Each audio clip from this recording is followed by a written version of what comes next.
భారతదేశ మెట్రో నగరాలు ఎదుర్కొంటున్న తీవ్రమైన ట్రాఫిక్, వాయు కాలుష్యం సమస్యలకు సమర్థవంతమైన పరిష్కారంగా అమెరికాలోని సియాటిల్ నగరంలో విజయవంతమైన వాన్ఫుల్ విధానాన్ని దేశవ్యాప్తంగా అమలు చేయాలని పర్యావరణ పరిరక్షణ అభివృద్ధి మండలి ఇండియా జాతీయ సలహాదారు డాక్టర్ లయన్ కోమటిరెడ్డి గోపాల్ రెడ్డి భారత ప్రభుత్వానికి విజ్ఞప్తి చేశారు.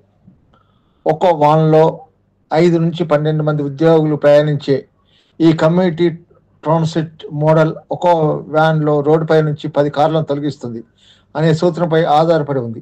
దీని ద్వారా కర్బనం ఉద్గారాలు భారీగా తగ్గుతాయి, ఇంధనం ఆదా అవుతుంది, రహదారులపై ఒత్తిడి తగ్గి సుస్థిర నగరాభివృద్ధికి సాధ్యమవుతుందని ఆయన ఉద్ఘాటించారు. ఈ పచ్చదన పయనంలో పబ్లిక్ ప్రైవేట్ భాగస్వామ్యం, పన్ను రాయితీలు మరియు ప్రత్యేక లేన్ల ఏర్పాట్లు అత్యంత కీలకం. మౌలిక వసతులు ఆర్థిక అభివృద్ధికి వాన్పూల్ కీలకం. వాన్పూల్ వ్యవస్థ అమలు కేవలం కాలుష్యాన్ని తగ్గించడానికి పరిమితం కాదని, మౌలిక సదుపాయాన్ని భారాన్ని తగ్గిస్తుందని, ఆర్థిక సామర్థ్యాన్ని పెంచుతుందని డాక్టర్ గోపాల్ రెడ్డి వివరించారు. ఈ విధానంలో ప్రభుత్వం శిక్షణ పొందిన డ్రైవర్లు, మెయింటెనెన్స్ మరియు భద్రతా ప్రమాణాల పర్యవేక్షణ బాధ్యతలు తీసుకుంటుంది.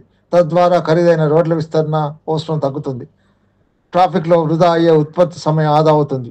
పన్ను రాయితీలు, ఇంధన సబ్సిడీలు వంటి ప్రోత్సాహకాలు ప్రజలను ఈ విధానంలో భాగస్వామ్యం చేస్తాయి. హైదరాబాద్, బెంగళూరు, పూణే వంటి టెక్ హబ్లలో మొదటి ప్రయోగాత్మక ప్రాజెక్టులు ప్రారంభించి క్రమంగా దేశవ్యాప్తంగా అమలు చేయాలని కోమటిరెడ్డి గోపాల్ రెడ్డి సూచించారు. టెక్నాలజీ, కార్పొరేట్ భాగస్వామ్యంతో ప్రజా చైతన్యం. ఈ ప్రతిపాదన విజయానికి టెక్నాలజీ వినియోగం, కార్పొరేట్ భాగస్వామ్యం తప్పనిసరి అని డాక్టర్ గోపాల్ రెడ్డి సూచనల ప్రకారం ప్రయాణికుల మార్గాలు మరియు సమయాలను సమన్వయం చేసేందుకు ప్రత్యేక డిజిటల్ మ్యాచింగ్ యాప్లు అభివృద్ధి చేయాలి.